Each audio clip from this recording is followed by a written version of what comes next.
Então isso é um concurso, para quem não sabe, né, o concurso de sargento da aeronáutica, que cai a parte de informática, que é a GSSIM, Sistema de Informação, né? Então beleza, vamos partir então para dentro das questões aqui então, né? Vamos ver como é que tá e etc, etc e tal, né? Bom, primeira de hoje, vamos começar para sem mais delongas, é o seguinte, uma questão caiu em AGS Sim 2009-1. Você vai ver lá em cima, tá? Aqui em cima você vai ver qual é o ano que essa questão foi cobrada, tá? 2009-1 é porque em 2009 tiveram duas provas. No meio do ano aconteceu uma prova e no final do ano aconteceu outra prova. Então foram duas provas sendo cobradas aqui pra gente, tá? Então aqui, o pessoal teve duas oportunidades, né? Difícil isso acontecer agora. A quantidade de vagas vem reduzindo, mas aconteceram duas provas nesse ano. Bom, aqui ele fala pra gente assim, o Linux é uma versão do... Cara, essa daqui foi bananada, essa questão, muito bananada. Ah, o Linux é uma versão do Windows Server?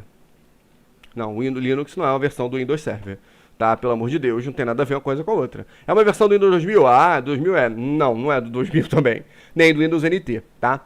Nós vimos lá no curso de Linux que eu coloquei aqui, que tá no canal, para quem não assistiu, assista que tá tudo explicado, tudo que tá aqui tá explicado lá, tá? Que o Linux é na verdade uma versão do Unix, tá? Ele é uma continuidade, vamos colocar assim, ele é descendente do Unix. Por quê? Tá? Aqui eu coloquei o seguinte, existia esse sistema operacional aqui, o Unix, tá? Que era um sistema operacional voltado para programadores muito bom, tá? Funcionava muito bem.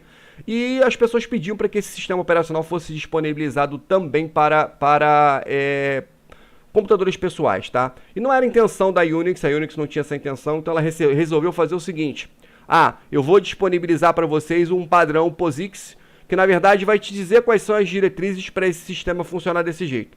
O cara basicamente ele não falou receita do bolo, mas ele falou assim, usei sal, usei isso, usei aquilo, falou mais ou menos os ingredientes e as regras para que esse sistema se comportasse como se fosse Unix. Então mais ou menos o cara tinha uma ideia, bom, então já tem um caminho, para ele ser igual ao Unix eu tenho que seguir tal informações e assim, consequentemente, ele vai ser semelhante ao Unix, tá? É o que dizia o padrão POSIX. Aí nós vimos o seguinte, que Andrew Tannenbaum, tá, com seus alunos, resolveu criar um sistema operacional na universidade onde ele dava aula. E aí, ele criou o Minix, que foi um sistema operacional baseado em POSIX, tá, que é baseado em Unix.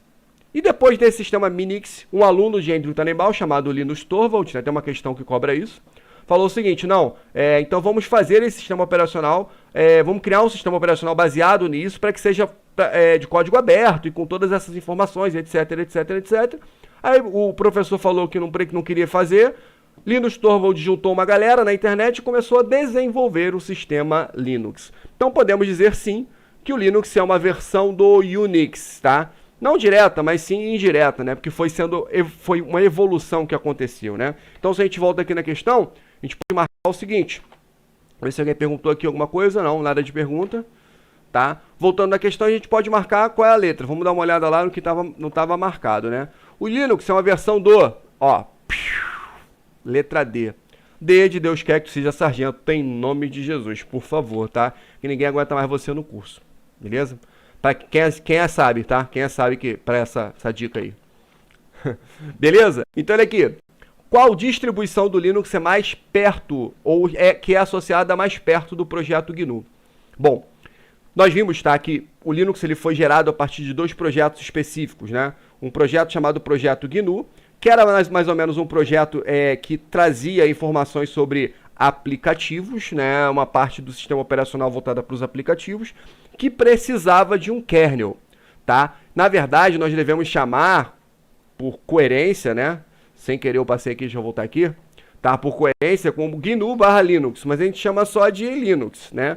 Linux é o kernel, que se juntou a outro projeto, que foi o projeto GNU, que é o projeto de aplicativos, tá? Esse projeto de aplicativos precisava de um kernel, e o kernel precisava de aplicativos. Consequentemente, são dois projetos juntos, tá? Que é o projeto aqui, Linux, junto com GNU, então ficou GNU/Linux, né? Então, qual é a distribuição do Linux que é mais associada que é associada mais perto do projeto GNU, tá? Qual dessas distribuições? Vou te dar uma ideia, tá?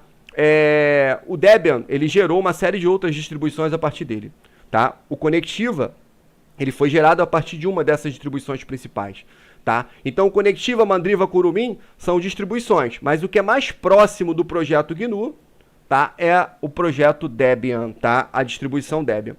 Depois você pausa o vídeo e você vai ver o seguinte, que nós temos aqui, na linha do tempo do Linux, isso aqui é uma árvore genealógica, vamos colocar assim, de todas as distros que surgiram no sistema operacional por aí, né, de Linux. Os principais, as pedras fundamentais, tá, vamos colocar assim, claro que existiram até outras antes dessas, foram o Debian, o Slackware e o Red Hat. Depois desse vieram as outras distribuições que talvez você conheça, mas primeiro veio o Debian, Slackware e o Red Hat, tá? Você pausar e depois dar uma olhada com mais calma essa imagem aqui, tá? Essa imagem ela tem na internet, ela fica pequena na apresentação, não tem como eu colocar, eu até tentei colocá-la aqui, mas é muito grande, tá? São muitas informações, não daria numa apresentação de slide dessa.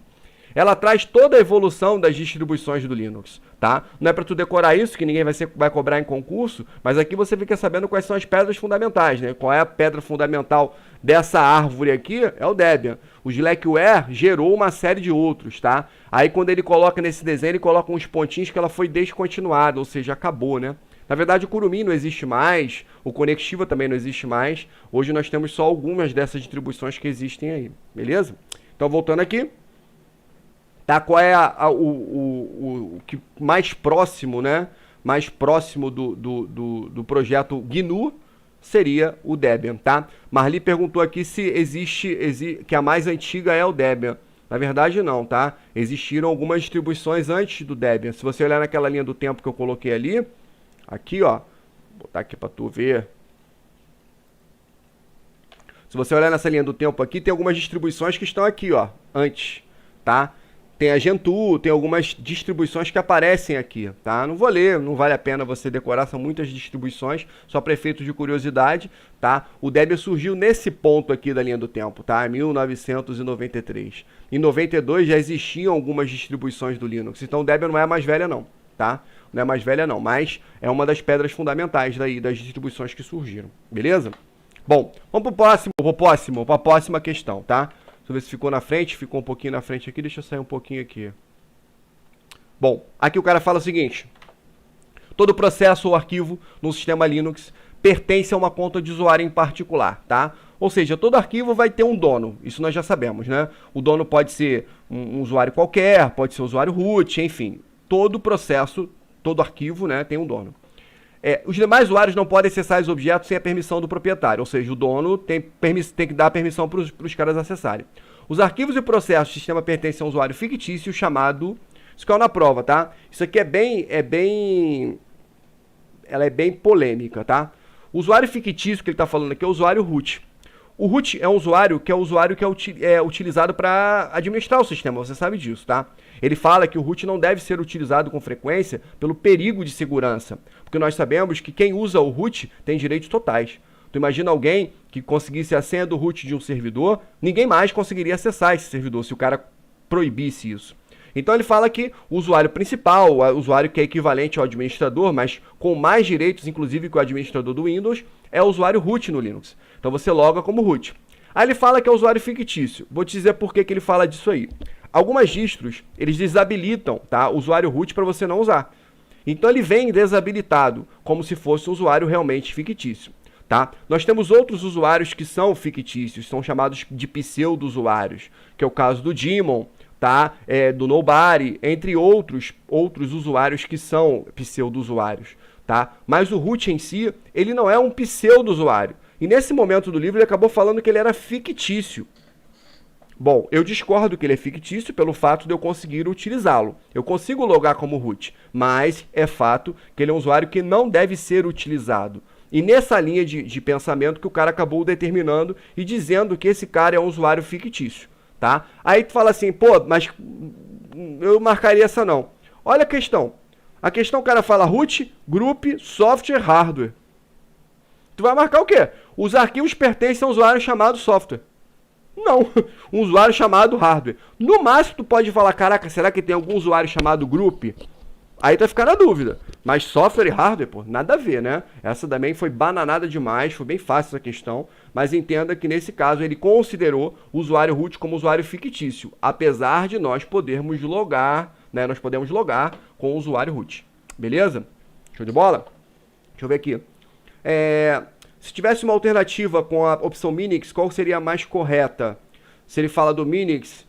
Não, se tivesse Minix, eu teria as duas, porque ele foi descendente do Minix, tá? O Marcos Martins. Se ele colocasse o Minix ali na história, essa questão seria anulada, porque ela teria duas respostas, porque ele é descendente do Minix, né? A Debbie a mais antiga, a Marli não, já falei, respondi, né? Se tivesse uma alternativa com a opção Minix, qual seria a mais correta? Foi o que eu falei. Se por acaso tivesse Minix nas aquelas alternativas que falavam do Debian, etc., do POSIX, etc., você ficaria na dúvida e daria duas respostas. Porque é uma linha de descendência, né? Primeiro veio o Unix, depois o POSIX, depois o Minix, depois o sistema Linux. Beleza? Vamos lá para a próxima. Bom, a documentação do Linux é resumida numa série de fontes, nas quais estão instalados no seu sistema, tá? E outras residem na internet. Dentre essas fontes de documentação, constitui uma das mais importantes. Galera, o que ele está falando aqui? Quando se fala de documentação do Linux, não tem nada a ver com o documento do carro, ou tipo, documento sei lá, para o teu do sistema, não é isso não. A documentação do Linux que ele está falando, nesse caso aqui, que ele está se referindo, é exatamente ao help, a ajuda dos comandos. Então, todas as vezes que você utiliza um determinado comando, você pode procurar saber como aquele comando funciona. Tá? Se você parar para pensar, todos os comandos são explicados dentro do Linux. Às vezes, o help, a ajuda do Linux não é tão boa, você acaba não conseguindo captar porque ela é muito sucinta. Aí tu acaba procurando na internet. Mas todos os comandos são explicados dentro do Linux. E existem comandos que são utilizados para esse fim. Eu posso colocar um comando, que esse comando vai me dar uma ajuda sobre aquele determinado comando que eu estou procurando saber. Vou te mostrar aqui, tá? Olha aqui quais são os comandos de ajuda. Tem um comando chamado comando info, tá? Ó, info. Comando info é um comando de ajuda. Comando man, de ajuda também. Comando pinfo, ajuda também. Comando apropos também ajuda. O atis também ajuda, tá? E ainda existe o help, tá? Que eu nem coloquei aqui. Existe o comando help para algumas distribuições. Você pode utilizar o help. Como é que você vai usar esses comandos? Info, ls. Info, chmod. Man, ls. Man, chmod. E aí ele vai acessar os documentos que o sistema operacional tem relacionados a esses comandos. Significa, na verdade, que você vai ter um manual de uso desses comandos, tá? Então, quando eu abro o Linux, eu posso acessar esses manuais. Agora, ele pergunta pra gente aqui quais são os mais importantes, quem são esses manuais e qual o nome desses manuais que existem no sistema operacional. Os manuais que são acessados por esses comandos que eu acabei de te mostrar, beleza? Bom, os depósitos não oficiais de informações sobre compiladores Java. Compilador Java não tem nada a ver com help, nada a ver com ajuda, tá? Compilações de programas para o Windows. Pô, se tu tá fazendo uma prova de Linux, se tu vai lá e marca alguma coisa, tá falando Windows, se não for um comparativo, tu tá zoado mesmo, hein? As revistas diversas sobre hardware, ou seja, o Linux consulta as revistas de hardware para te responder as perguntas que você faz no sistema operacional. Os documentos são chamados de documentos teste info, tá? Lidos por meio do comando info. Os principais documentos, ou o principal documento que existe, os principais documentos que ajudam a gente a usar o Linux, se chamam documentos textinfo, tá? Que são acessados por esses comandos que eu te mostrei aqui. Então, se você quer, por exemplo, acessar o help, o que você vai fazer é fazer o quê? Usar o documento textinfo. Ah, Flávio, como é que eu acesso? Uso um comando na frente do comando que eu quero. Ah, quais são os comandos que a gente pode usar para ajuda? Info, man, pinfo, apropos e atis. Todos eles mostram documentações. Alguns mostram documentações diferentes. Alguns funcionam em distros diferentes. Mas na grande maioria das vezes, todos vão te ajudar. Você coloca info, eu não sei usar o MESC. Coloca info, espaço MESC. Daquele jeito que nós vimos. E aí, o que acontece? O cara vai te mostrar o help do MESC. Beleza? Assim como o man, assim como o pinfo, assim como qualquer outro que a gente está vendo aqui. De boa? Beleza, vamos lá então. Para a próxima, tá? Ela então marcamos, acho que foi a letra B, não é isso? Acho que foi B ou C? C ou B, não sei. Vamos ver lá depois.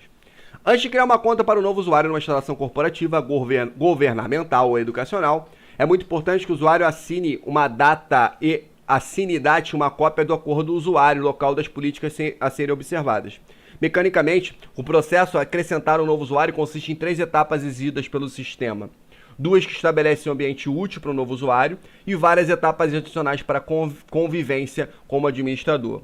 No Linux, quais arquivos precisam ser editados para definir uma conta de usuário? Galera, ele conta uma história gigante, tá? Agora, olha aqui. Olha o que na verdade está te perguntando. Ah, Flávio, então eu não vou ler na prova, eu vou pegar direto, eu olho só a última frase. Claro que não, seu Zé Bunda, tu vai ler tudo, tá? Mas aqui não trouxe nada de informação útil pra gente. O que ele estava perguntando é o seguinte: no Linux, quais arquivos precisam ser editados para definir a conta de usuário? Aqui, ó, dump page, tá? Dump nós sabemos que tem a ver com backup, então não tem nada a ver com isso que ele está perguntando aqui não, tá? Dump é backup, então não tem a ver com o usuário, então não vou marcar a dump não, tá? mkdir, mkpswd. mkpswd sequer existe. mkdir é para criar diretórios. Se é para criar diretórios, não... Cruz credo. Não vou conseguir escrever melhor isso aqui ainda. Não vou ficar bravo nesse negócio aqui ainda. Tá? Aqui, volta. Tá? Para criar diretórios, mkdir, né? mkpswd não existe, que é make password, não existe isso. Tá? O que existe, na verdade, é o comando pswd. Esse existe, mas ali no que ele colocou não tem nada a ver. Tá? E depois ele fala de pswd e shadow. Nós sabemos que os dois arquivos que devem ser alterados, que são alterados quando você cria o usuário, são os arquivos pswd e shadow, ambos no diretório etc. Então fica /etc, /shadow, /etc, /pswd. Beleza? Então aqui, ó, letra D, de Deus quer que seja sargento. Aqui eu dei uma relembrada em alguns desses comandos para a gente não dar mole, né? Comando dump, comando que reúne os arquivos para backup. Comando mkdir, comando que cria diretórios. Comando man, comando de manual, que consulta as man pages, que nós vimos lá. E comando pswd, comando que altera a senha do usuário, tá? E os arquivos, consequentemente, etc shadow e o etc pswd. Beleza? Bom, todos esses comandos fazem a mesma coisa. Paulinho perguntou. Sim, todos são help, só que consultam documentos diferentes. Então eles acabam te dando informações diferentes, feitos por pessoas diferentes, tá? Então quando você trabalha com esses comandos diferenciados de help, às vezes o que eu faço é usar um, eu não entendi, eu olho o outro, não entendi, eu olho o outro, não entendi, eu olho o último, não entendi, eu vou na internet. Mais ou menos o que a gente faz. Mas todos trazem as mesmas informações. Na verdade, não é a mesma informação, que são produzidos por pessoas diferentes. Software, código aberto, tem dessas coisas, tá? Você tem vários helps ali dentro iguais, tá? Iguais não, né? Como eu tô te falando. Trazem informações do mesmo comando, porém, tá? Porém, trazem textos diferentes. Então, às vezes, você acaba entendendo com mais facilidade olhando todos eles, né? Beleza? Próximo, então, aqui, ó. O Linux se originou em 1991, tá? E não foi o Debian, tá? Tu viu lá naquela árvore genealógica que não foi. Como projeto pessoal de Bill Gates, Evi Nemeth. Evi Nemeth é o autor do livro que cai na prova da AGS, a autora, na verdade, que morreu, sumiu. Ela foi fazer um cruzeiro com seu navio, ela comprou um veleiro depois que escreveu o livro, comprou um veleiro e foi viajar. Sumiu e nunca mais desapareceu. E não é zoação não, isso é verdade, tá? Andrew Tannenbaum, é um projeto dele, às vezes tu pode ficar na dúvida porque eu te falei, né? Não, é um projeto pessoal de Linus Torvalds. Mas cuidado com ser projeto pessoal. Ele idealizou, mas foi desenvolvido a várias mãos. Não foi só o Linus Torvalds que fez isso, tá? Facinho essa daí também, né? Bom, vamos nessa. Bom, a saída alternativa que completa correta e respectivamente as lacunas da assertiva abaixo. A documentação Linux é exibida numa série de fontes, algumas das quais você encontrará instaladas no seu sistema, e outras residem na internet. Está falando de documentos de help também, tá? Uma das mais importantes, estamos na prova de 2009-2, tá? São as blá blá blá, lidas por meio do comando blá blá blá. Então vamos matar aqui, deixa eu ver se eu fiz explicação dessa, não fiz não. Tá? Matar uma a uma, quebrando cada uma delas, né? Quebrando cada uma das alternativas, né? Bom, man page tu já sabe que trata de help, né? Agora, tu tem aqui, por exemplo, fstab. Isso aqui tem a ver com tabela de partição, tá? Init-tab. E init tem a ver com o processo init. Troca de estado do processo, troca de estado do sistema. Dump date e dump, isso aqui tu já falou, eu já falei pra você. Tu já tá ficando careca de saber, eu também. não por isso, mas por outros motivos. Backup. Beleza? Estava indo bem, depois eu desisti de escrever. Então, na verdade, o que o man acessa? O comando man. O comando man acessa as man pages, tá? Que são documentos também de help, tá? São esses documentos que eu falei para vocês que trazem informações sobre esses caras, tá? Vamos lá para a próxima. Facinho, facinho, facinho. Marquei o quê? Deixa eu ver aqui que eu marquei. Acho que foi letra C.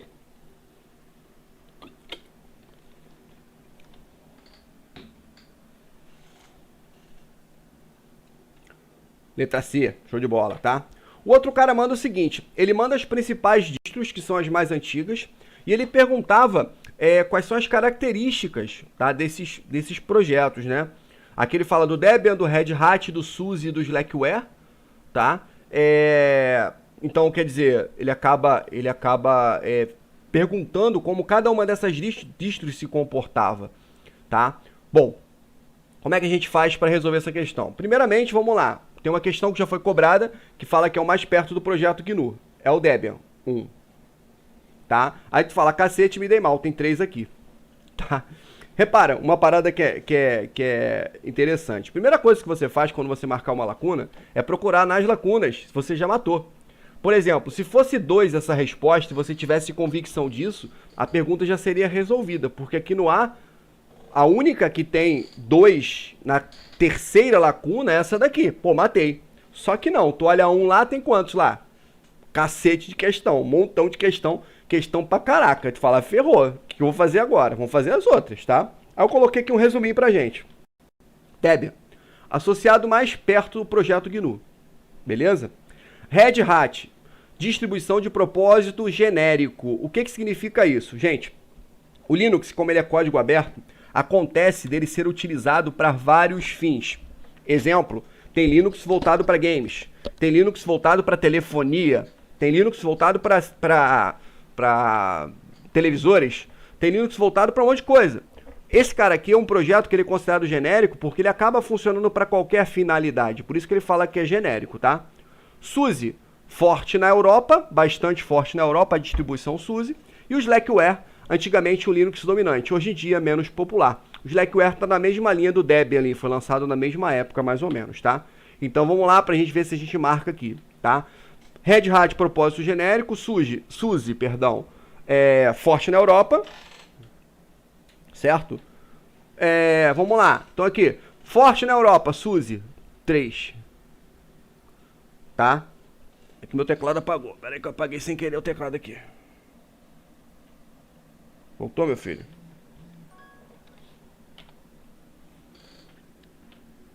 Puxar o cabo do fone e puxei o teclado. Vem aqui, voltou? Voltou.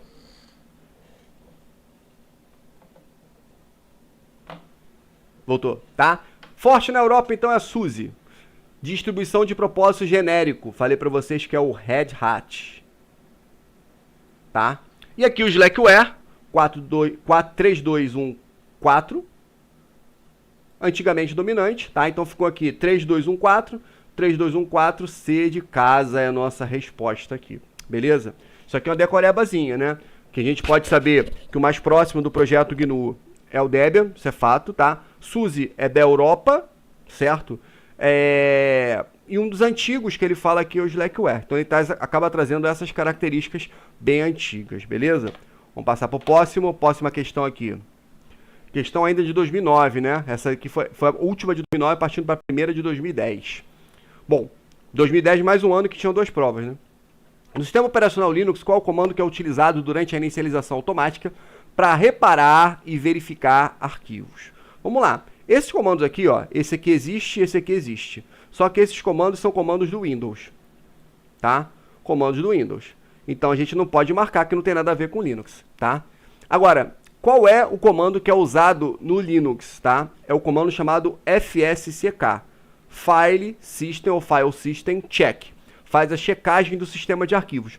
Ele funciona como o antigo ScanDisk que tinha no Windows, hoje chamado de CheckDisk, que é aquele programa que entra no Windows quando você desliga errado, aí ele diz que houve um desligamento errado e precisa reparar alguns arquivos. Então, quando você liga o sistema, ele faz uma verificação no seu HD, tá? Essa verificação é feita por esse comando chamado de fsck, tá? E esses dois do meio, B e C, são comandos do Windows, né? Nós não marcamos ele. A dúvida ficaria nesse, que tu fala que é SSCK, mas é uma pegadinha, tentando misturar o comando do Windows com o comando do Linux, tá? Resposta, água mesmo aqui. Aí eu coloquei aqui para vocês, ó, comando do Linux que faz checagem dos discos, comando do Linux, FSCK.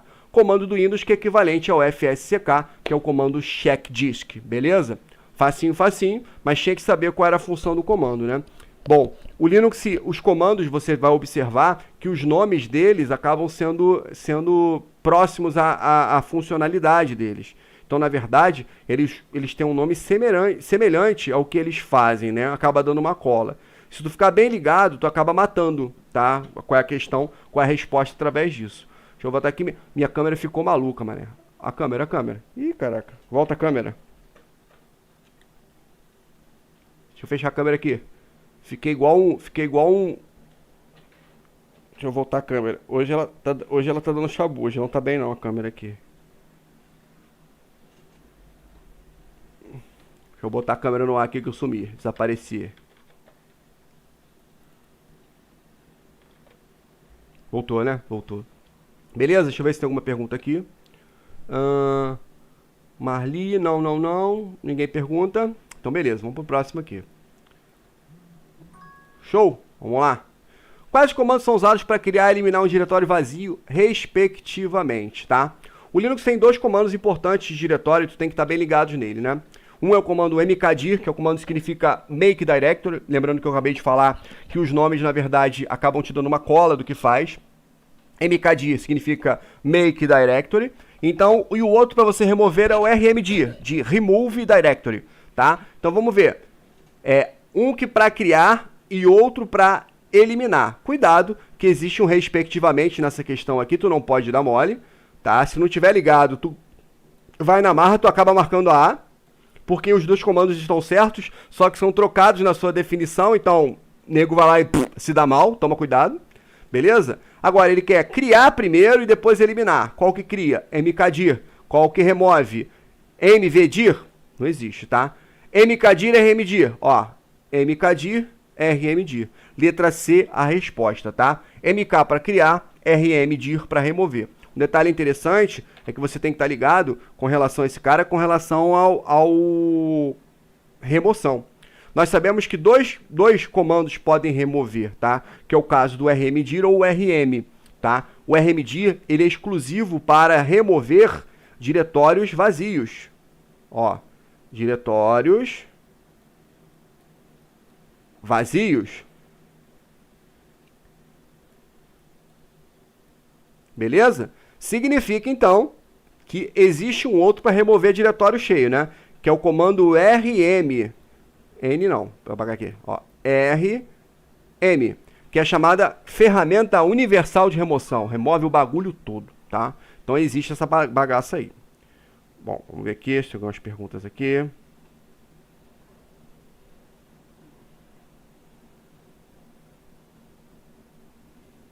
Ninguém perguntou, tem uma pergunta aqui.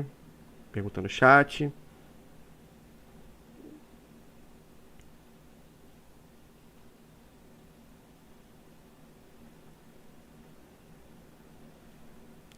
Deixa eu responder aqui.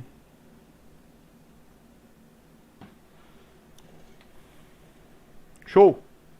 Vamos ter uma cola ali de uma outra questão que ficou perdida. Vou passar para a próxima aqui. Tá?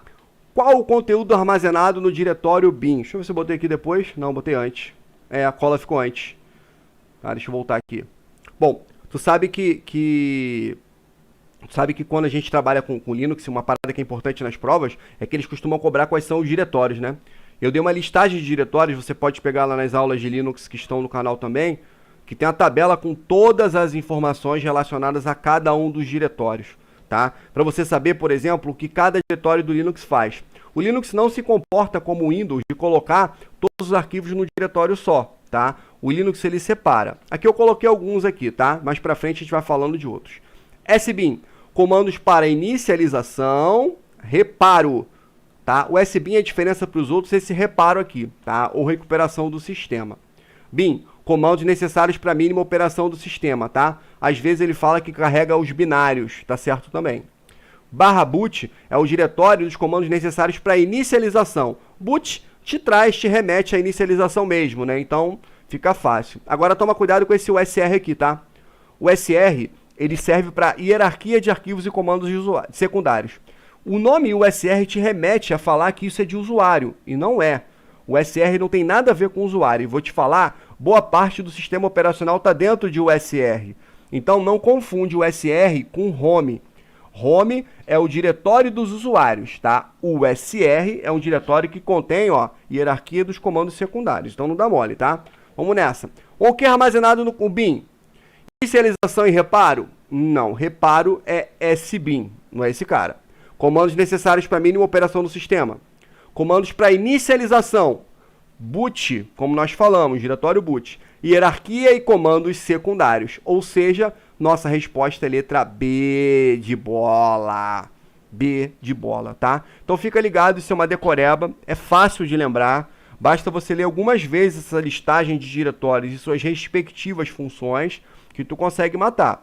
Mas tem que sentar a bunda e dar uma lida nessa parada, tá? Não adianta tu ficar achando que isso vai entrar por osmose na sua pele, não, tá? Embrulha a matéria na pele e vê se ela entra. Tem que decorar, não tem jeito. Show? Bom, próximo aqui que nós temos aqui fala pra gente sobre qual o comando usado pelo root, usuário root, né? Para modificar a senha de qualquer usuário do sistema. Então vamos lá.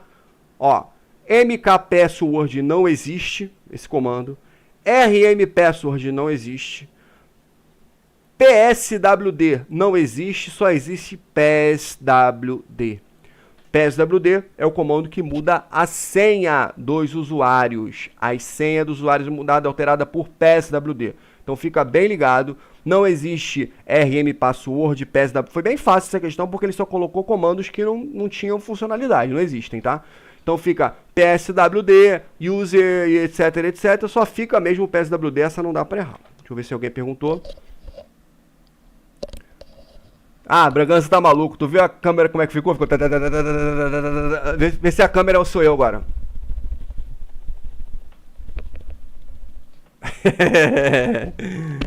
Agora não, agora eu sou fazendo. Antes foi a câmera. A câmera soltou da porta USB, ela fica louca assim. Tá? Na verdade, essa câmera aqui, cara, já contei pra vocês. Essa câmera aqui é do meu PlayStation. Ela não é câmera webcam, não. Eu tô usando PC, não tinha webcam e eu adaptei do PlayStation aqui mesmo. Não é muito boa, não, assim, mas serve, entendeu? Tá servindo agora, beleza? Show! O próximo, tá? Qual o comando que é usado para modificar o usuário, proprietário do grupo e o grupo proprietário do arquivo? E tá falando o seguinte, qual o comando que eu uso para modificar o usuário proprietário, tá? O usuário proprietário, nós vimos que em algumas questões ele vai chamar simplesmente de dono, tá? Então não fica achando que, dono e proprietário é outra coisa. Não, é a mesma coisa, né, gente? Igual na língua portuguesa. Dono e proprietário é a mesma bagaça. Pelo amor de Deus, né? Então qual o comando usado para se modificar o usuário proprietário e o grupo proprietário? Vamos nessa. Um a um. Comando chmod é o comando que altera as permissões. Aquele que nós vimos que altera por meio de permissões em octal ou até mesmo mnemônica. Não é ele. O mask é o comando que altera as permissões padrão do sistema, ou seja, o comando que muda as permissões dos próximos arquivos que serão criados. O mask, se você não lembra, dá uma olhada nos vídeos anteriores que tem aquela inversão do NOT para fazer para você chegar ao resultado, tá? E find é um comando que serve para você localizar arquivos. Localizar arquivos. Então você tem o mask, find e chmod, beleza? Agora, sobrou pra gente o shell, que é a resposta, tá? Shell significa change owner.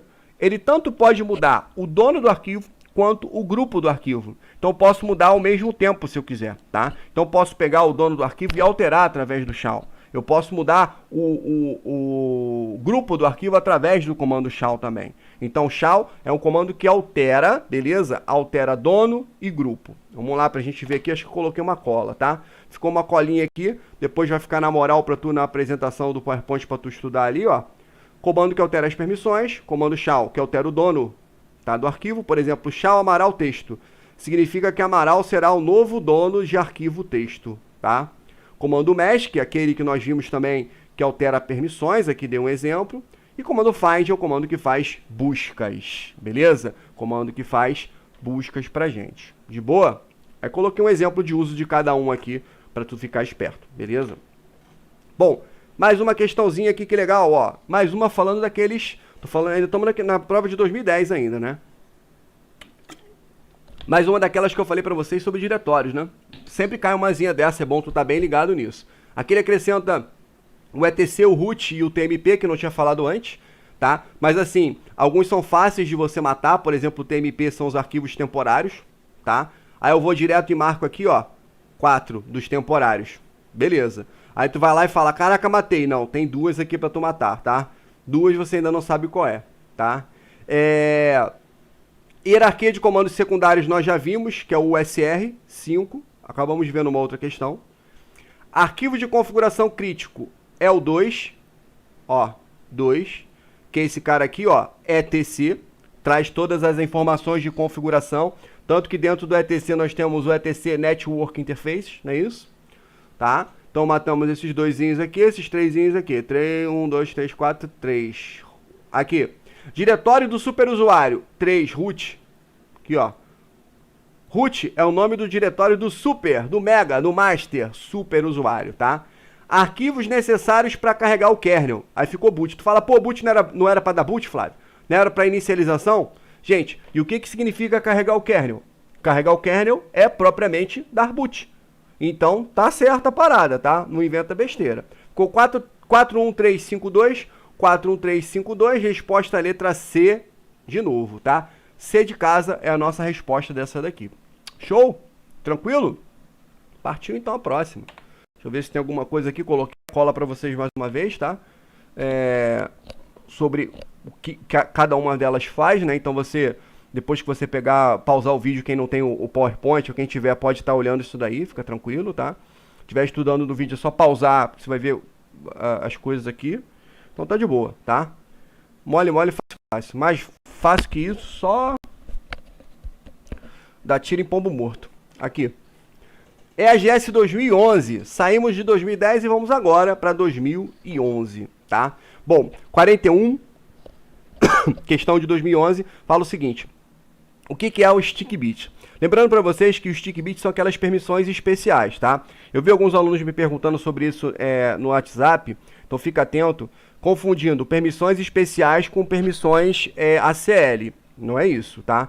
As permissões especiais são setuid, setgid e stickbit, são esses três, né? Stickbit é a 1000, setuid é a 2000 e setgid, perdão, é a 4000. Se não sabe do que eu estou falando, tem um vídeo que nós fizemos, você pode voltar lá para ver, tá? Essas permissões são permissões especiais e hoje consideradas obsoletas, né? Consideradas ultrapassadas, porque essas não vão mais funcionar para o sistema que nós temos hoje. Fica meio sem sentido. Então o que acontece é que foi substituído, o sistema é diferente hoje, trabalham com outras técnicas, né? Outras coisas, e essas foram abolidas. Apesar de ele estar falando aqui do stick bit, que é a resposta, inclusive, né? Vai falar disso aí, tá? Ela, na verdade, está obsoleta. Aí ele fala assim, se o stick bit estiver configurado em um diretório, o sistema de arquivos, blá, blá, blá, permitir que você exclua ou renomeie um arquivo, ao menos que seja o blá, blá, blá, do blá, blá, blá ou do blá, blá, blá. O que é o stick bit? Se ele estiver ativado, só quem pode mexer é o dono ou o root. Só quem pode mexer é o dono ou o root, tá? Então, olha aqui. Se configurado o diretório, o sistema de arquivos não irá permitir que você exclua ou renomeie um arquivo, a menos que você seja o proprietário, o owner, tá, do diretório ou superusuário. Letra B de bola. Beleza? Letra B de bola. Tranquilo? Tranquilo ou não? Show? Então, vamos embora. Aqui, ó. Bits de permissões especiais que eu coloquei para você lembrar. Stick bit, setuid, setgid. São permissões especiais, que não tem a ver com permissões ACL. A ACL traz agora uma permissão específica para cada usuário, é diferente, tá? Então não confunde as coisas aí não, tá? Não dá mole com essa bagaça não, tá bom? Beleza? Lembrando aí, se você não está inscrito no canal, por favor, aperta aí para se inscrever no canal, dá essa moral para os outros aí, tá? Inscreve no canal, ajuda o professor aí. Gente, com um monte de gente no canal, não tem ninguém no meu canal. Quero pessoas inscritas no canal para ver as besteiras aí, tá? Vídeos lançados toda semana, 3, 4 vídeos lançados toda semana. Tá sensacional isso daí. Inclusive, vou começar a lançar vídeos de outras coisas agora, tá? Vídeos lançados de como é que faz para rebocar a parede, fazer teto de drywall. Tô reformando meu quarto, depois eu vou mostrar para vocês. Porque o canal é TI e tudo mais. Eu só coloquei TI até agora. Eu vou começar a colocar tudo mais, pintura, técnicas de pintura, tudo mais, para você poder se divertir aí, tá? Então, trata de ensinar, por favor, explica, passa para os teus amigos, indica o canal para os seus amigos aí, tá? Ajuda o professor, não custa nada para você fazer isso não, seu mão de vaca. Beleza? Bom, partiu, próxima questãozinha. Qual arquivo tem uma lista dos dispositivos que corresponde aos sistemas de arquivos, tá? Vamos lá. Esse boot aqui, esse proc e esse var são todos diretórios, tá? Todos esses aqui são diretórios. O boot armazena o kernel, como nós já vimos agora. Tá? O var são as variáveis de ambiente e o proc armazena as informações sobre os processos. São todos diretórios. Se você soubesse disso, bastava isso para você matar a questão. Tá? Agora, o que é o fstab? O fstab é um arquivo que está dentro de um diretório específico, tá? etc/fstab, que traz informações específicas sobre a tabela de partições ou as partições do funcionamento do teu sistema. Tá? O que acontece é que quando você trabalha com esse fstab, você pode obter, por exemplo, quanto a partição está ocupando, qual o tamanho da partição, quantos arquivos tem nessa partição, ou seja, uma série de coisas que você pode observar se existem na sua partição. O que eu quero dizer é que esse fstab traz informações específicas sobre as partições, beleza? Então, qual arquivo que contém o sistema de arquivo? Fstab é a nossa resposta, letra C, beleza? Até porque boot, proc e var são diretórios, não tinha como marcar outra aí, beleza? Vamos lá, deixa eu ver se alguém colocou aqui, ó. Iago, kkkk, só tão rindo que a câmera ficou doidona, mas só não pergunta nada, beleza? Ó, possui os processos em execução, boot possui o kernel, o arquivo fstab, lista dos dispositivos e variáveis de ambiente estão dentro do var, que é o outro diretório que nós temos, beleza? Já é? Então show, vamos nessa, tá?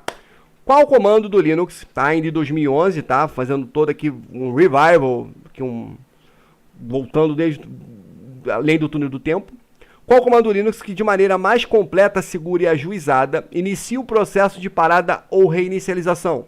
Ou de retornar ao modo monousuário? Ele está falando, tá? Que maneira mais completa, segura e ajuizada. Nós temos vários comandos que fazem isso, tá? Coloquei para vocês, por exemplo, comando halt, tá? É um comando que é capaz de fazer o quê? De desligar o sistema, tá? Tá aqui o halt, tá? Como é que você usa halt? Desliga, tá? Comando shutdown. Tu pode usar shutdown -h now, por exemplo, que H de halt, ou seja, desligar agora. O R reboot, rebootar agora. E esse número aqui, tá? Também nós já vimos nos outros vídeos, é 1 hora. Você pode programar 1 hora que ele vai ser desligado, nesse caso reiniciado, tá? E aqui tem uma mensagem que pode ser exibida também. Tem o power off para desligar, power on e etc. Eu coloquei todos eles aqui para você. Agora, qual é a maneira mais completa, segura e ajuizada? Eu já falei para os meus alunos do presencial, falando agora para quem está aqui, que a prova do AGS é a prova dos adjetivos. Então procura saber qual é o adjetivo que o cara deu pro comando, tá? Nesse aqui ele fala que o shutdown é a maneira mais completa, segura e ajuizada para você reiniciar ou desligar o sistema. Ah, Flávio, por quê? Porque o shutdown ele consegue terminar os processos, ele não mata os processos. Ele faz os processos pararem no momento onde estão, fecha tudo que precisa e desliga ou reinicia. Os outros vão simplesmente, pá, como se eu tivesse metido o dedo na tomada, tá? Funcionam desse jeito. Então, a maneira mais completa, segura e ajuizada é o comando shutdown, apesar de existirem várias maneiras para você desligar o seu sistema. Beleza? Show! 2011, mais uma questão, bora mais uma aqui, perguntas? Perguntou não, né? Tô comemorando aqui que Campo Grande foi o bairro que tem mais aglomeração, pô, parabéns para Campo Grande aí, galera, pô, muito legal, tá? Vocês estão de boa. Conseguiram domingo ter 8 mil pessoas no lugar, meia-noite. Eu queria saber onde Campo Grande tem esse lugar aí. O pessoal tudo querendo evitar aglomeração e Campo Grande tá ganhando, mano. Estamos ganhando, entendeu? Primeiro lugar, passando geral, entendeu? Aqui, ó, Campo Grande, ó. Mata geral, não quer nem saber, vamos aglomerar mesmo, vamos juntar todo mundo. Cara, que maluco, o que esse pessoal tá fazendo da vida, mano? Cara, eu tô preocupado, tu tem que sair às vezes pra ir no mercado, só ver coroa, os coroas estão tudo na rua, mano. Agora estão de máscara, ele tira a máscara, fica com o nariz de fora, nariz pra cima, máscara na orelha. Pra que tá de máscara então? Abraçando todo mundo, meu Deus do céu, tô desesperado, mano. Vai sobrar um morador de Campo Grande se continuar assim. Toma vergonha nessa cara, hein? Fica em casa, hein? Seus malucos. Tá? Então vamos nessa. Aqui. No Linux, como privilégios de conta superusuário não podem ser subdivididos, tá? É difícil dar a alguém capacidade de realizar uma outra tarefa sem dar a essa pessoa livre acesso ao sistema. O que está falando das permissões? Cara, não tem como você pegar, por exemplo, no Linux, tá? E colocar meia bomba. Ah, não, faz só mais ou menos isso. Não. É 880 parada. Acaba tendo que o cara fica com todas as permissões. Agora, o que tem sido feito, e isso implica naquela resposta que eu falei lá nas primeiras, tá? Dele chamar o root de pseudo-usuário. Pseudo-usuário não, de usuário fictício, perdão. Significa, na verdade, que quando você trabalha com um sistema operacional desse tipo, né, com essas características, você tomar muito cuidado com esse usuário que tem direitos totais. Então eles criam alternativas para você não usar. Uma dessas alternativas é um comando que você pode utilizar como usuário normal, mas tem uma chave, um comando específico que você executa e você se torna por um momento um superusuário. É mais ou menos como se você virasse usuário naquele momento e depois você voltasse a ser um usuário normal. Claro que você vai precisar de uma senha para isso e vai precisar ser cadastrado num diretório chamado etc/sudoers, que o usuário root te cadastra. Então eu vou lá, cadastro você nesse diretório, beleza, está cadastrado lá, e com isso você agora pode ser um usuário sudo. O que eu faço? Quando eu for executar um comando, eu coloco esse comando que só o root faria, mas eu coloco a palavra sudo na frente, tornando esse comando e falando que esse comando é para ser executado como superusuário. Ele vai me pedir a senha do root, vai executar o comando e eu volto a ser usuário normal. Ou seja, eu vou lá, faço aquele comando como administrador e volto a ser usuário normal. Porém, eu preciso da senha. Tu já deve ter visto isso. Quando você clica com o botão da direita no Windows, tem executar como administrador. É se tornar administrador? Não, é executar como administrador. Significa que você vai virar administrador por um momento, na maioria das vezes ele pede a senha, e depois você volta a ser usuário normal. No caso do Linux, o comando é o sudo, que faz isso, tá? Aí tem aqui shell, que é para mudar o dono, aprops, nem existe isso, que era apropos. Apropos é um dos comandos de help, né? E cfcheck, nunca ouvi falar, parece o nome dessas bebidas que estão vendendo coloridas aí agora, beleza? Então a resposta, sudo, tá? Você executa o comando na frente. Deixa eu ver se eu coloquei um exemplo. Coloquei sim, tá? Só toma cuidado com uma parada. Existe um outro comando chamado su. Tem o sudo e o su.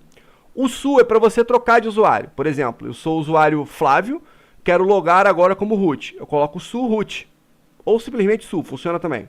E eu vou logar como usuário root. Tá? Trocar de usuário. E fico como usuário. Agora o sudo não. O sudo, eu preciso executar um comando só naquele momento. Naquele momento eu sou usuário root ou com direitos totais. E depois eu volto a ser um usuário vagabundo sem direitos, que é o que acontece. Tá? Então olha aqui, ó. Comando su. Comando que substitui usuários. Troca. Cuidado. Então, su Amaral significa que eu estou trocando para Amaral. Su root. Estou trocando para root. Que também pode ser usado como só su, que funciona também. Tá? O su root, né? Aqui, repara, o chmod 777 em AGS é um comando que só o root poderia fazer. Só que o cara colocou um sudo na frente. Ou seja, ele vai executar esse comando como se fosse root, vão pedir a senha para ele, tá? Ele vai colocar a senha e aí sim ele consegue executar. Mas para isso, ele precisa estar cadastrado como etc o quê? Sudoers, beleza? Ele tem que ser um usuário sudoso, tem que ser um sudoers para poder executar essa bagaça. Beleza? Tranquilo? Então, show, tá? Vamos pro próximo. Deixa eu ver se tem perguntas aqui. Campo Grande é um buraco, não. Não é buraco, não. Campo Grande é um lugar muito legal, muito bom de se viver. Só que as pessoas não querem... Tão legal que as pessoas querem ficar na rua. Entendeu? Se fosse Madureira, ia fazer um favor para as pessoas ficarem na rua. Tá? Eu vou tirar uma foto da esquina de Madureira e vou postar aqui no canal para tu ver. Aí o pessoal vai fazer uma enquete. Eu vou colocar uma foto de Campo Grande esquina e uma esquina de Madureira pra ver quem vai dizer que é o melhor. Seus caras de pau, Madureira, Campo Grande é lugar ruim. Vem aqui, a paz que eu tô aqui. Maluco. O pessoal só quer ficar na rua, esse é o único problema. Beleza? Vamos nessa. Pro próximo aqui, ó. Pro grande é um buraco, esse pode. Mano, lá em Madureira. Qual das alternativas contém a principal ferramenta do administrador de sistemas Linux para monitoramento de processos? Bom, basicamente nós temos duas ferramentas de monitoramento de processos principais. O PS e o TOP, tá? Que desativei a caneta aqui? Ih, travou. Travou, meu filho. Volta a caneta, pelo amor de Deus, tá? O PS e o TOP. Deixa a caneta voltar sozinha. O que eu quero dizer com isso? Todas as vezes que você executar um processo, e lembra que um processo é um programa em execução, ou seja, todas as vezes que eu executo um programa, ele se torna um processo, eu posso verificar quais são esses processos, né? Quais são os processos que estão lá.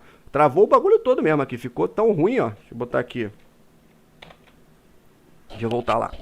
Tá? Então, se eu executei um processo, como é que tu faz no Windows para ver os processos? Dá Ctrl Alt Del. Dando Ctrl Alt Del, você vai conseguir verificar quais são os processos que você tem. No caso do Linux, não. Vão ser duas ferramentas específicas para isso, né? Deixa eu clicar aqui. Deixa eu voltar para a presentation que estava aqui zoada. LibreOffice, gente, é uma excelente ferramenta de apresentação de slides. Dou aula disso, cara, mas é muito ruim, cara. Vou te falar um negócio. O bicho ruim. O bicho pra travar, mané. Ele trava tu escrevendo. Digitando ele trava. Nossa. Vamos fazer o que, né? Vamos fazer o que? Então dizia eu, tá?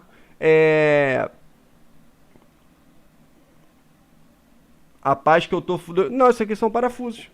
Dois furos na parede aqui, ó. Tá pendurado o meu espelho. Eu tive que tirar pra dar aula. Que ideia. Tá com furo na parede, é mole?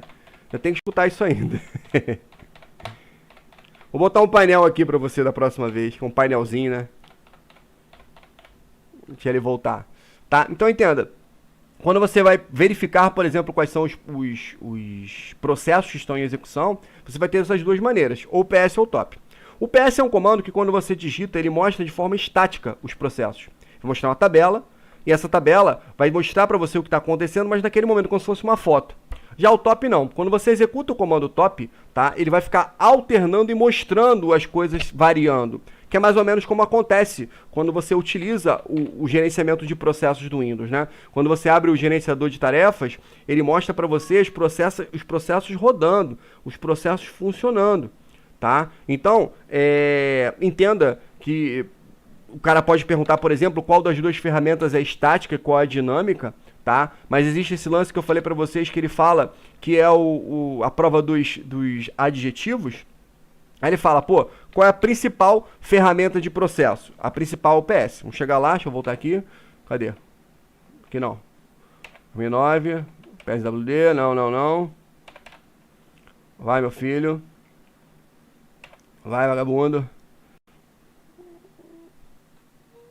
Vai, programinha, vai. Se tem pergunta chegando aqui, perguntaram aqui.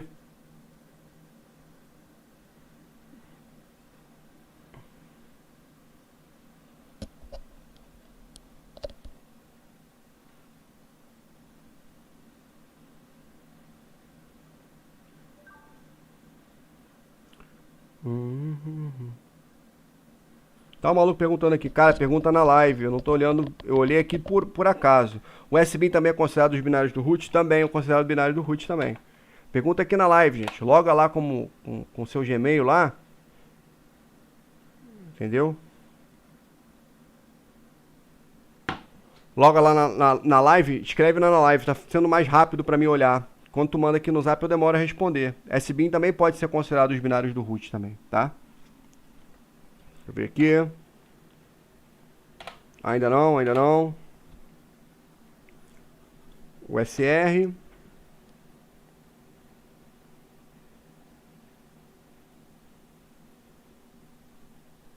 Mais uma pergunta aqui que o cara perguntou.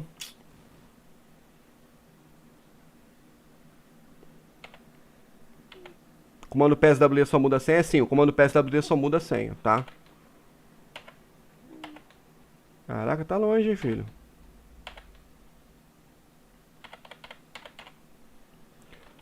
Tem aqui na live. HTOP. O que é HTOP? Não sei o que é HTOP, não. Essa piada essa não foi interna, porque eu não tô sabendo, não.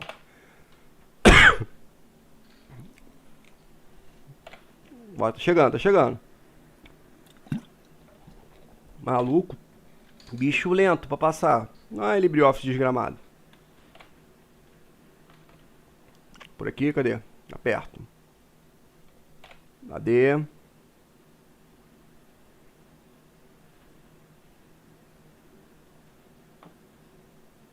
Shutdown. Negativo. Chegando.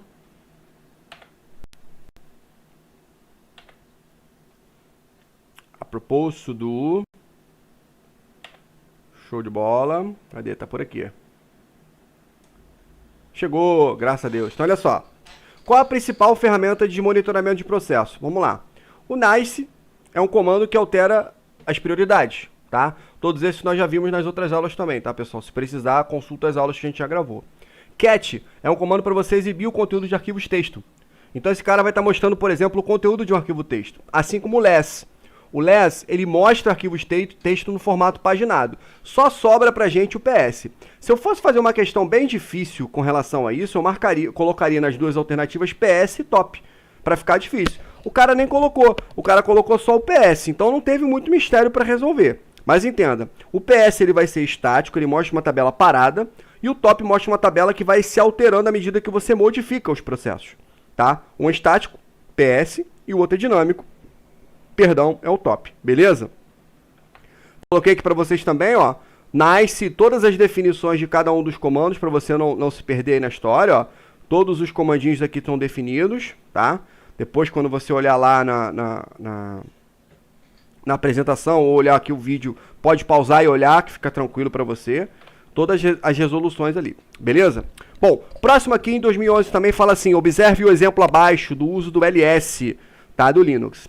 Bom, o cara fala pra gente aqui, ele coloca um LSLD, tá? Esse "-LD aqui é uma chave para mostrar permissões, que é o L, e o D do diretório. Aí ele coloca ls-ld, home, Maria, arquivos. Ele quer saber, tá, quais são as permissões desse cara. Aí ele fala assim, é possível afirmar que esse arquivo é um diretório. Aí tu fala, como é que sabe isso, Flávio? Duas coisas. Primeiro que ele usou não L, ele usou LD. Se é LD é para listar diretórios, L é para listar arquivos, então de cara dava para matar aqui. Agora, a outra parada é o seguinte, que aquele caractere que aparece no início, tá? O primeiro caractere mostra pra gente qual é a função ou qual é o tipo desse determinado arquivo que foi listado, tá? Então, aquela primeira letra que aparece pra gente aqui, ó, essa primeira letra aqui tá aparecendo aqui, ó, D. D de diretório. Repara, B para dispositivo de bloco. C para dispositivo de caractere, L para link, P para pipe e o traço é para arquivo normal. Tem outros também que eu não coloquei aqui, tá? Mas essa letra vai significar, vai indicar para a gente qual é o tipo do arquivo. Resultado, tá? Resultado é que você vai utilizar observar a primeira letra, que é o que a gente vai olhar só, para saber qual é o tipo do arquivo, tá? Felipe falou aqui do HTOP. Ah, HTOP, eu pensei que era zoação, tá falando do comando, né? O HTOP, na verdade, Felipe, é um atalho do top, com alguns incrementos, ele fica bom também. Quando falou assim, o HTOP também, eu achei que era zoação, mas era um comando, tá? Conheço, tô ligado, tá? Beleza? Então tem aqui, diretório, dispositivo de bloco, dispositivo de caractere, link, pipe e arquivo irregular.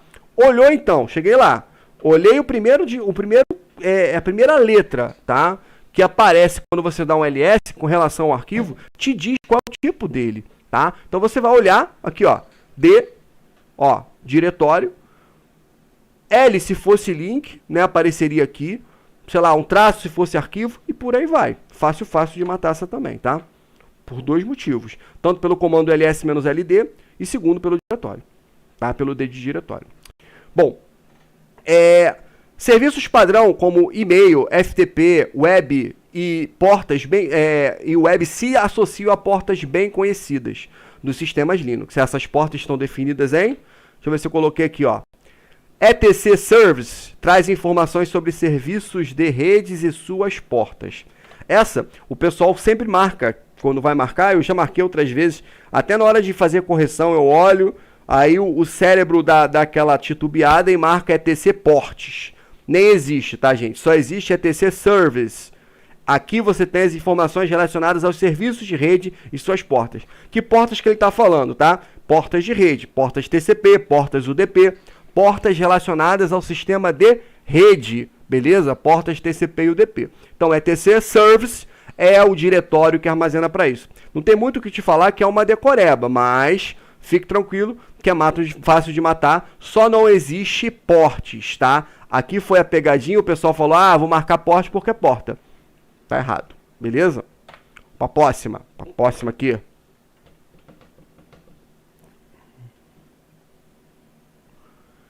Bom, marque a alternativa que corresponde ao seguinte comando Linux, tá? Nós temos aqui então o ifconfig, tá? Ifconfig, que é o comando que nós vimos que serve tanto para mostrar as configurações de rede, dos adaptadores de rede, quanto para alterar essas configurações, tá? Repara que aqui, no ifconfig, a primeira coisa que você informa é o ETH0, indicando, tá, ifconfig ETH0, que a placa que você vai mudar, ou seja, o dispositivo que você vai mexer nesse momento é a placa ETH0, que significa Ethernet 0, a primeira placa Ethernet do sistema, beleza? Bom, logo depois o que aparece aqui é o IP que você vai configurar, tá? Esse IP, nesse caso, é o 92.168.066, que é o IP que ele está configurando para essa porta.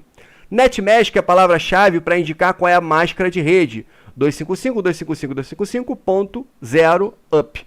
E esse up é para subir essa placa para habilitar logo após o comando. Então, esse comando está dizendo o IP e uma máscara, tá? Aí o pessoal foi lá e tentou marcar a questão, só que tinha uma parte de rede escondida nela. Repara, configura a interface LO. Está errada porque não é a interface LO que está sendo configurada, é a interface ETH0. Configura a interface ETH0. Pô, beleza. Atribui IP? Sim, atribui IP, tá certo. E coloca a máscara classe C e ativa a interface. Aí babou a galera. Porque se tu não soubesse o que era máscara classe C, classe A ou classe B, tu não marcava. É B. Tá? Porque é classe C essa máscara aqui. Quais são as máscaras? Classe A, 255.000. Classe B, 255.255.00. Que é o barra 16 e barra 8 para A. E o classe C, 255.255.0, 255.255.0, barra 24. Então, na verdade, tu tinha que saber um pouquinho de rede e tinha que saber um pouquinho de Linux para resolver essa questão, tá? Se não fosse essa parte de falar classe A, B e C, era só uma questão de Linux, mas aqui ele pergunta pelo menos qual era a classe, que é a coisa que tu tem que saber para a prova, pelo amor de Deus. Beleza? Tem que saber esse bagulho aí. Não complica nós, tá? Como o Alfredo aí patrocina nós, tá? O Alfredo ia ficar bolado se não soubesse responder essa questão. Show? Então aqui 34 slides, 122. Bastante coisa. Cadê aqui? PS45. Onde eu estou? Tá. Vamos lá. 27. 27, o que que 27? Onde é que eu li 27? Que questão é essa aqui? Deixa eu ver. 76, 2011, tá? Assinale a alternativa que completa corretamente as lacunas da assertiva a seguir.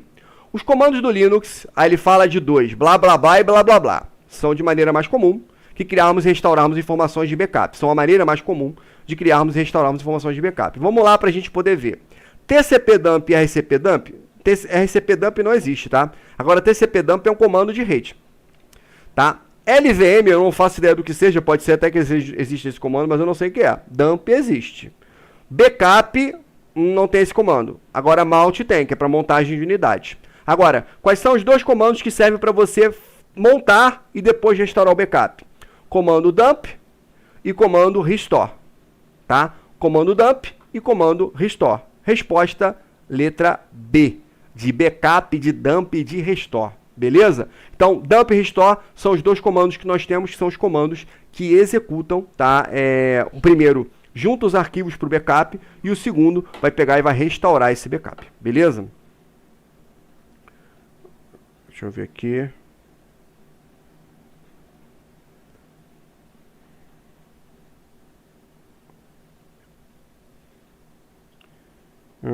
Perguntou aqui. Não, sem perguntas. Beleza? Já é então. Pro próximo aqui, ó. Para a instalação do sistema operacional Linux, é necessário que o HD, ou disco rígido, aqui ó, Felipe, Juninho e Narciso. Qual a diferença entre o TEC e o CAT? Tá? TEC e CAT, a diferença básica, o Felipe está falando que a LVM existe, eu não conheço, tá? Qual a diferença entre o TEC e o CAT? O TEC, o CAT mostra o arquivo na ordem certa, linha 1 para a última linha. E o CAT, aliás, o TEC, que é o inverso do CAT, mostra da última linha para a primeira.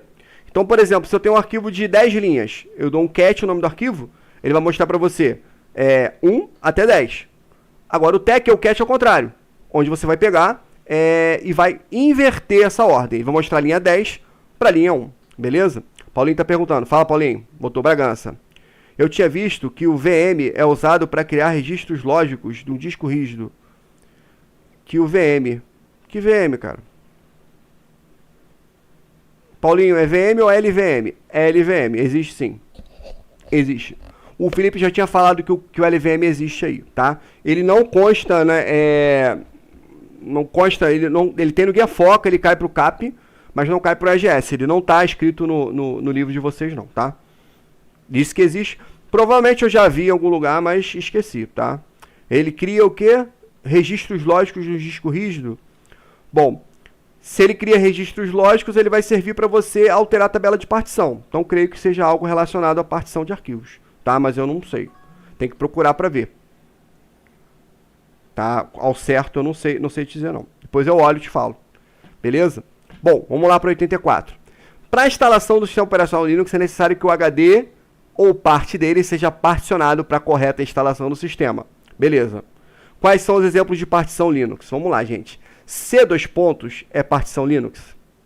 Não, C2 é partição Windows. Então a gente risca essa e risca essa. Tá? Aí ele fala assim, então qual vai ser? A barra da partição raiz do Linux é o barra para cá. Swap é usado para arquivos de troca. Troca de informações entre a memória RAM e o HD.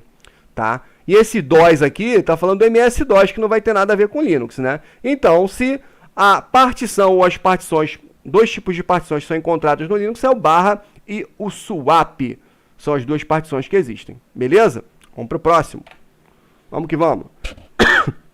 O Linux é um sistema de arquivo orientado para arquivos. Tá? Um sistema operacional orientado para arquivos, no qual até mesmo os periféricos são tratados como um tipo de arquivo especial, tá? Essa também é mais uma que a aeronáutica faz assim, marque abaixo o que armazena arquivo. O cara coloca HD, cenoura, abacate e melancia.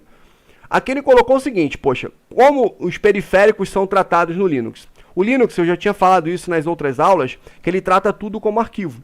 Então você tem arquivo, por exemplo, que são os arquivos relacionados ao sistema operacional, claro, os arquivos normais. Mas aí, por exemplo, um dispositivo, ele gera um arquivo no sistema operacional. Ele tem um arquivo lá dentro, tá? Quando você trabalha com o sistema operacional Linux, tudo praticamente é arquivo. E quando ele fala aqui que os periféricos são tratados como sendo um tipo de arquivo especial. Um tipo de arquivo especial é exatamente como o sistema trata os dispositivos. Todo dispositivo é reconhecido pelo Linux como arquivo. Por esse motivo que ele pergunta essa parada aqui. Show? Deixa eu ver se alguém perguntou. Felipe Oliveira. LVM é isso mesmo. Sim, trabalha com partições. Arquivos que usaram para registros lógicos do disco rígido. Show. Beleza? Vamos ver aqui a próxima então. Uma forma de se obter rapidamente uma lista de periféricos do sistema é usando o comando lspci. O comando lspci ele mostra os dispositivos PCI que nós temos no sistema. Tá? Às vezes você instala um dispositivo e você não consegue ver se ele existe. O Linux ele tem uma particularidade que você não vai encontrar uma lista de periféricos numa janela.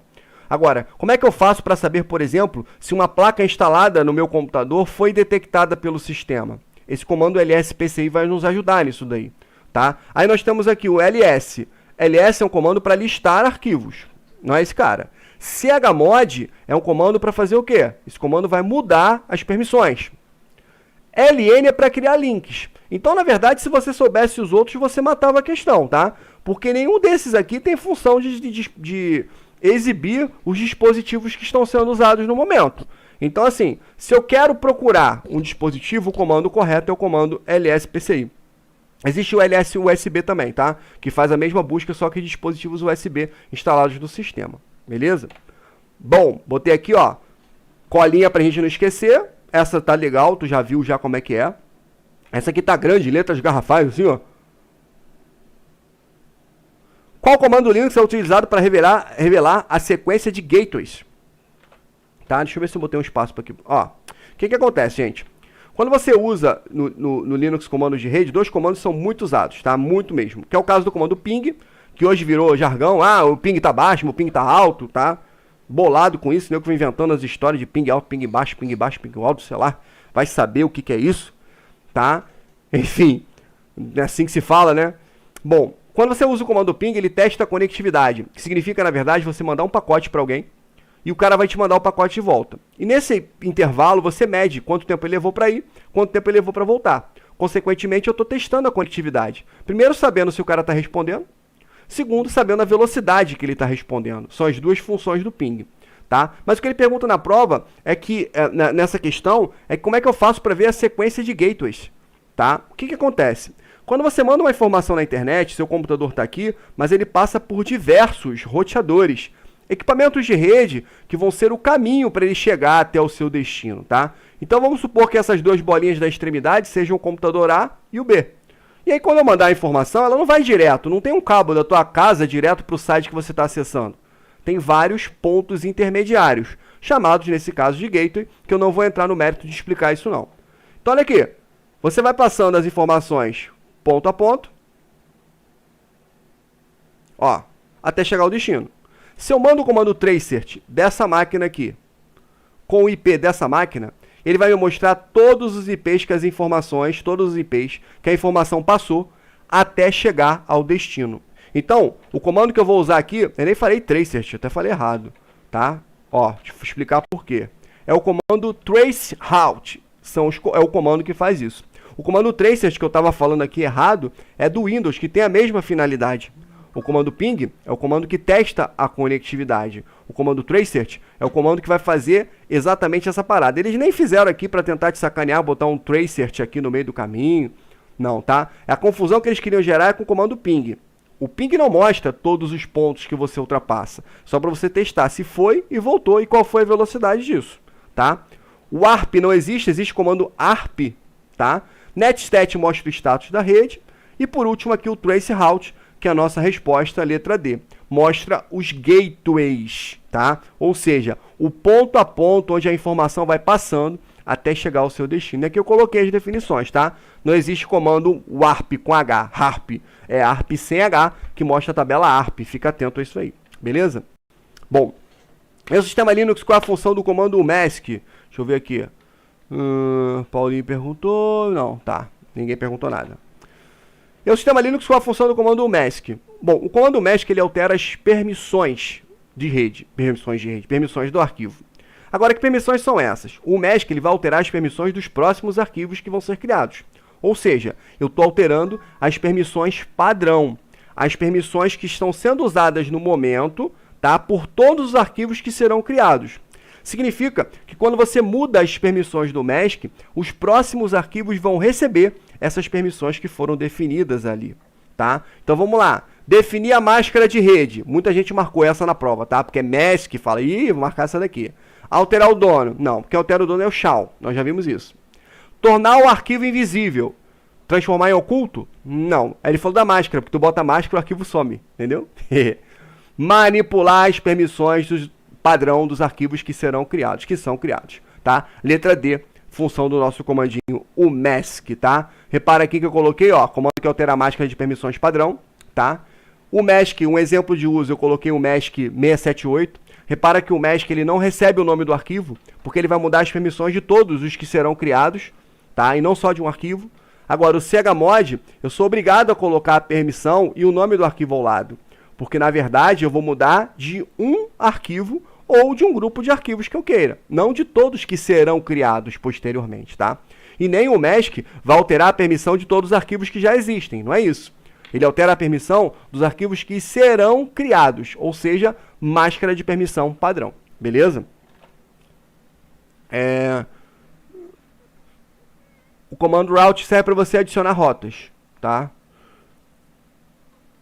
Isso. O Juninho falou que era para você alterar a tabela de roteamento. Você adiciona e remove rotas da tabela de roteamento. E esse status do NetStat seria o quê? Mostra, por exemplo, se a placa está ativa, quais são os pacotes que ela está enviando, algumas portas que ela está utilizando, ou seja, um relatório de funcionamento da placa de rede. Beleza? O NetStat, que eu acho que é esse que você perguntou. Beleza? Para instalar um pacote Deb em um sistema Linux, utiliza-se o comando, galera, dpkg. O make e o install estão sendo utilizados em algumas situações de pacotes, tá? Para você criar pacotes, mas enfim, não vamos entrar nesse mérito não. O dpkg é para pacotes Deb. Eu coloquei a cola aqui para tu. Olha só. dpkg é para pacote Deb, tá? dpkg. apt-get também é para pacote Deb. Pacote RPM é o comando RPM ou comando yum, tá? Então esses dois aqui são para pacotes .deb, que são as distribuições descendentes do Debian. Agora esses dois aqui são para pacotes RPM, distribuições normalmente baseadas em Red Hat, beleza? Então nesse caso, esses dois RPM1 para RPM, dpkg e apt-get para Deb. Sendo que o dpkg é considerado obsoleto e o apt-get é o atual. RPM, tá? RPM, deixa eu cancelar aqui. RPM e ainda o yum são pacotes utilizados do nosso Red Hat. Só que o RPM é considerado o mais antigo e o yum é mais novo, tá? Eu vou responder aqui, alguém que respondeu aqui, um desesperado. Calma aí. Tá? Então tem aqui dpkg e apt-get. Show de bola? Vou passar para o próximo aqui pra gente então, tá? Facinho, facinho. Em Linux, tá? Em um servidor Linux, qual dos softwares, tá? Qual dos softwares abaixo implementa o servidor DNS? Acho que eu coloquei a colinha aqui, deixa eu ver. Ó, Bind é servidor DNS. Postfix, servidor de e-mails. Página web é o Apache. Não coloquei todos aqui, tá? Repito, lá também nas aulas nós temos uma listagem de todos esses servidores. E iptables, ou iptable, é o servidor Fire do Linux. Vamos voltar aqui para a questão, ver o que ele nos responde.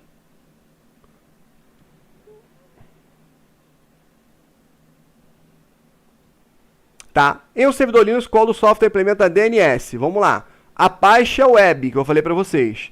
Iptable, firewall, tá? Postfix é para quê? E-mail. E Bind, DNS, tá? Repito, a listagem completa desses servidores, tá? Está descrita lá pra gente, tá? Você tem essa descrição dessa quantidade lá. Então tem uma grande quantidade, são vários servidores. Eu coloquei só alguns. No decorrer das questões, tá? A gente vai fazer vai tratar dessas informações, beleza? Tem outros pra gente ver.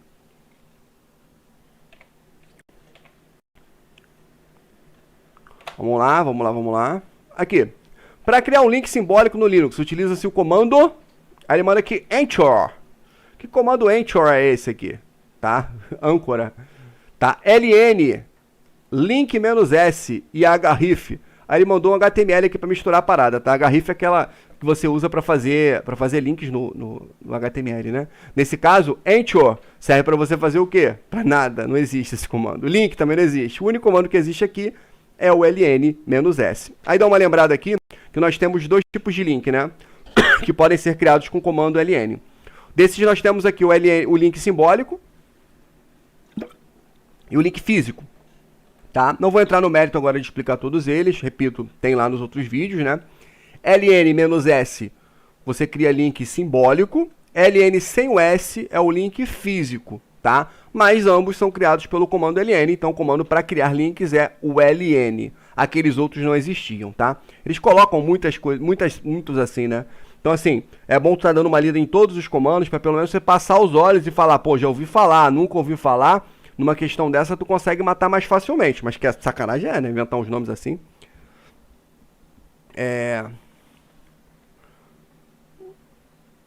Cega eles, vó. Marcos Martins. Cega eles, vó. Qual comando abaixo é utilizado para terminar um processo no ambiente Linux? Galera, vamos lá. Comando mount, comando para desmontar unidades, tá? Comando free, mostrar espaço livre, tá? Espaço livre na memória, memória RAM. Comando init.0, coloca o sistema em modo desligado, tá? Em nível desligado. E kill serve para você matar processos. Então, qual comando abaixo é utilizado para terminar um processo? O comando kill. Kill não foi feito só para matar, lembra que existem vários sinais que podem ser enviados pelo kill, tá? Eu coloquei aqui uma sequência deles para a gente não poder esquecer. Tu tem o kill, que envia sinais para o processo através do PID e o número do sinal. O kill all manda sinais para os processos, mas pelo nome, beleza?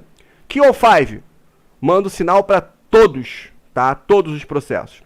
Init altera o nível, tá? Do sistema. Free traz informações relacionadas à memória. E o mount serve para você desmontar, beleza? O mount desmontar. Show de bola? Então vamos lá. Ficou facinho essa também. Ó. Qual arquivo armazena a lista de usuários reconhecidos pelo sistema? Essa questão, se eu não me engano, foi anulada, tá?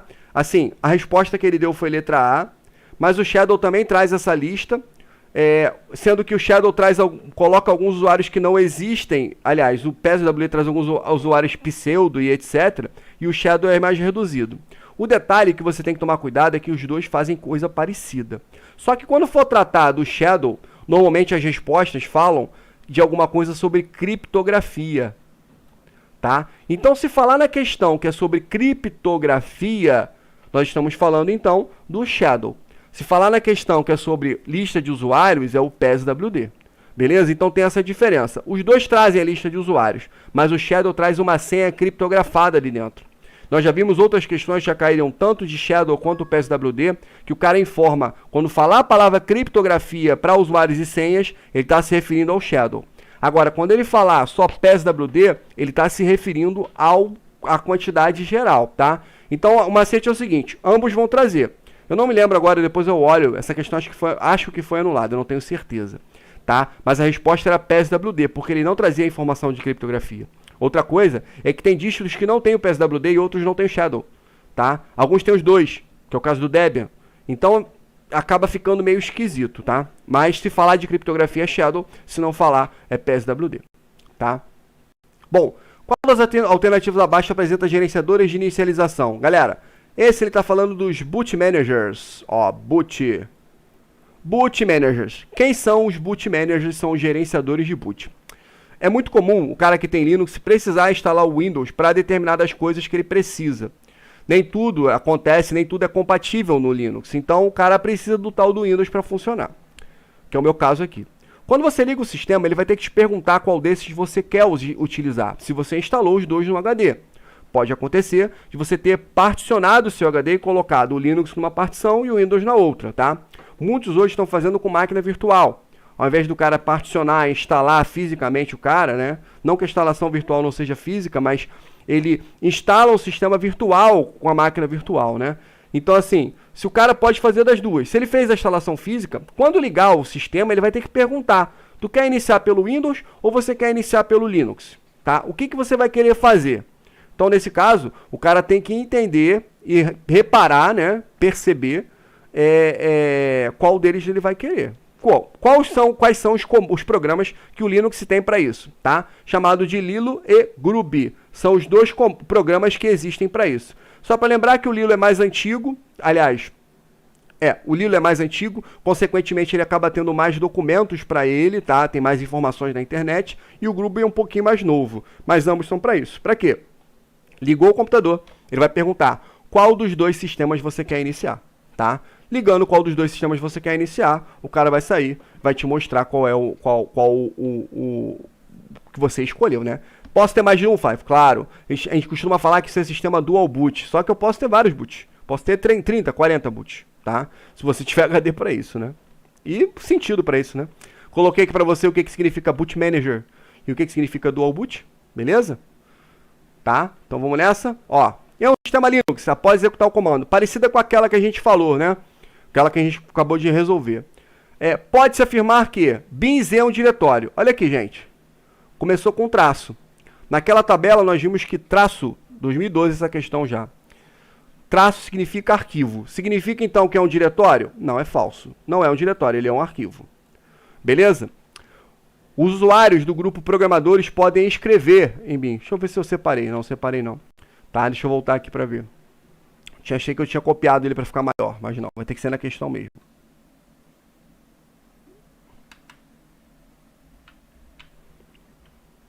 Bom, usuários do grupo programadores podem escrever. Vamos lá. Maria é nome do dono. Primeiro nome que aparece é o dono. E aqui é o grupo do arquivo. Tá? Nós sabemos que essa parte aqui das permissões é dividida em 3 partes. Primeira parte, segunda parte. Vou tentar fazer aqui direito, ó. Terceira parte. Bom, dono, grupo e outros. Dono, grupo e outros. A primeira parte está dizendo que o dono pode RWX, ler, alterar e executar. A segunda parte está dizendo que o grupo pode R-X. R-X significa ler, não pode escrever, não pode write e pode executar. A pergunta é, usuários do grupo programadores podem escrever. Tem write aqui? Tem W aqui? Não, então essa é falsa. Beleza? Qualquer usuário pode executar BIM. Repara, tu tem aqui X, X e X. Todo mundo pode executar? Sim, todos podem executar. Tá? Então a resposta é somente a 3. Beleza?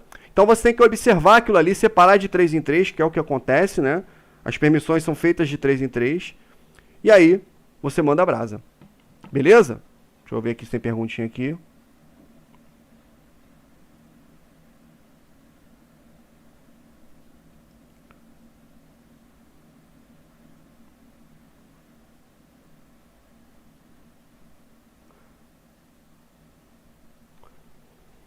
Show de bola. Vamos para a próxima. Tem perguntas aqui. Pergunta na live? Não, só CHLSVO. O que quer dizer isso? CHLSVO. Pois me explica aí, por favor, o que é CHLSVO. Faz esse favor aí. Tá. Em um sistema Linux, para alterar a prioridade de execução de um processo após sua criação, utiliza-se o comando... Bom, aqui ele tentou dar uma sacaneada, tá? Porque top e PS são comandos de processo. O cara fala, caraca, e agora? Agora ferrou minha vida, tá? Top PS é comando de processo, então ferrou. Fique tranquilo, tá? Reboot é para reiniciar. Aí tu fala, qual que altera a prioridade? Vamos lá. O nice e o renice são comandos que alteram a gentileza do processo, que como consequência acabam alterando a prioridade. Se eu aumento a gentileza de um processo, eu diminuo a prioridade dele. Se eu diminuo a gentileza dele, eu aumento a prioridade. Gentileza e prioridade são inversamente proporcionais. Também tá lá nos vídeos, né, gente?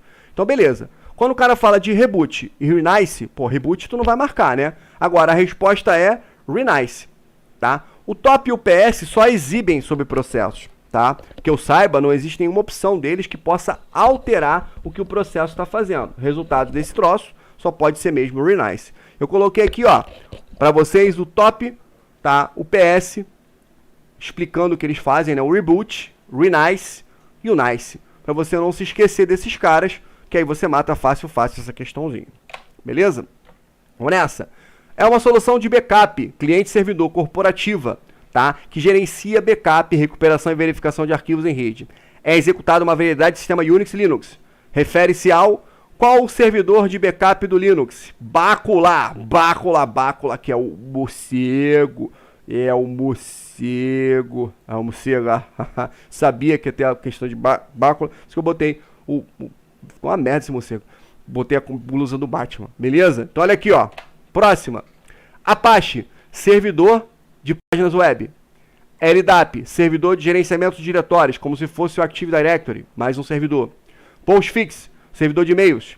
E Bacula, principal ferramenta de backup do Linux. Não se esquece disso. Já perguntaram algumas vezes sobre Bacula, tá?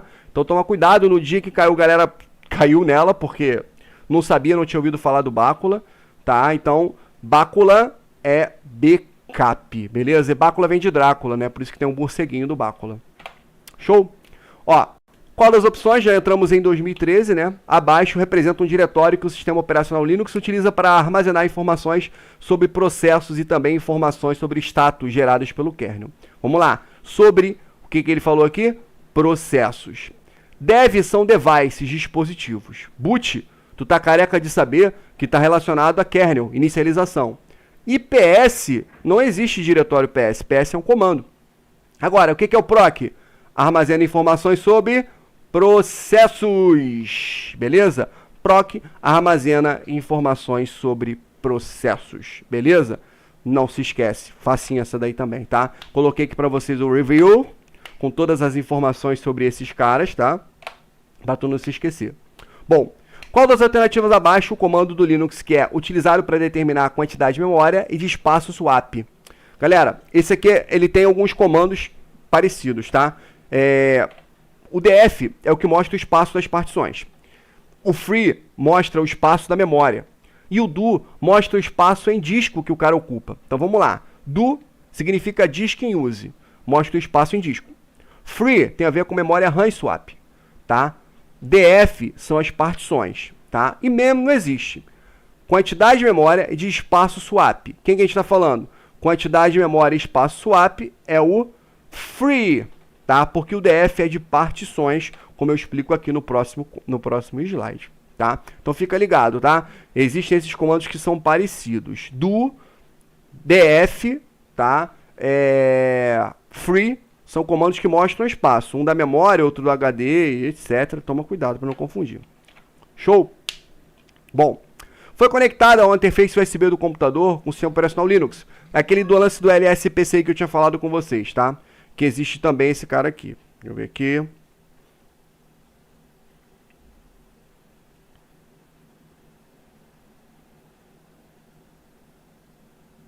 Olha lá. Foi conectado à interface USB do computador com o sistema operacional abaixo, selecionando aquela que possui o comando que pode listar o dispositivo USB.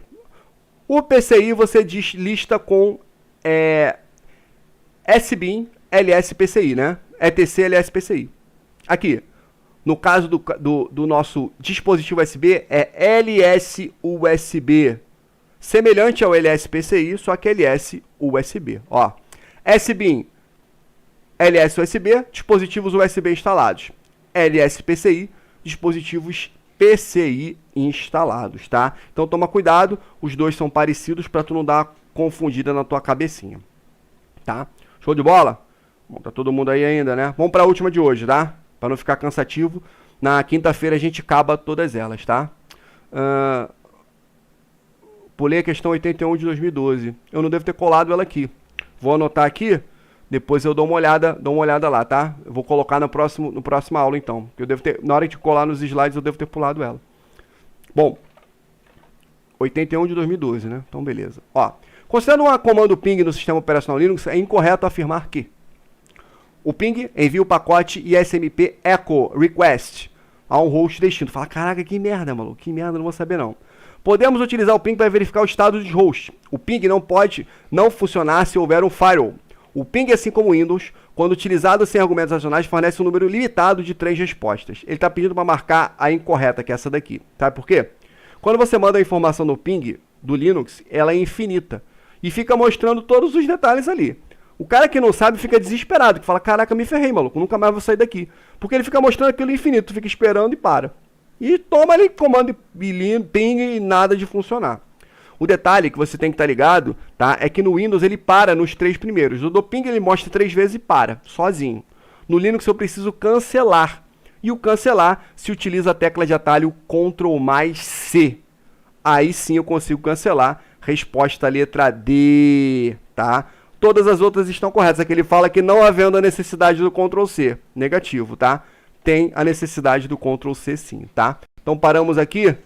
7,6, antes da 7,6 de 2013, tá? Show, pessoal. Senão a gente vai... Eu vou botar o Larissa, a coisa falou aqui pra gente, pulou a questão 81 de 2012. Eu vou colocar aqui no próximo slide, né, na quinta-feira, a gente faz essa resolução, tá? Não fica cansativo, você acaba não aprendendo nada. Já fizemos bastante questões e na próxima aula a gente vai estar aqui terminando todas elas, tá? Fica firme aí de novo. Mantenha o foco, tá? Se você tá com mais material para estudar, manda brasa. Vamos começar o hard e vou continuar mandando questões de Linux e outras coisas para você resolver. A gente vai resolvendo aqui, beleza? Tem outros vídeos para sair no canal, pro pessoal do EGS não é tão interessante, pro pessoal que são os meus alunos do técnico, tem bastante coisa para você ver, tá? Divulga aí o canal pra gente, passa pro povo aí, pros seus conhecidos, fala, tem um professor retardado que tá dando aula lá, meu, do Alfredo, do Guanabara, manda o pessoal estudar, que é a melhor coisa que a gente tem que fazer nessa época, né? Então assim, fica com Deus, tá? Valeu pela presença novamente, são sempre as mesmas pessoas aqui, valeu pela presença, pela moral aí, tá? Obrigado por estar sempre participando. E é isso aí. Vai descansar. Quinta-feira tem mais, tá? 18h40 tem a quinta-feira a continuidade dessas questões de Linux pra gente. Beleza? Abraço pra vocês. Fica com Deus. Falou!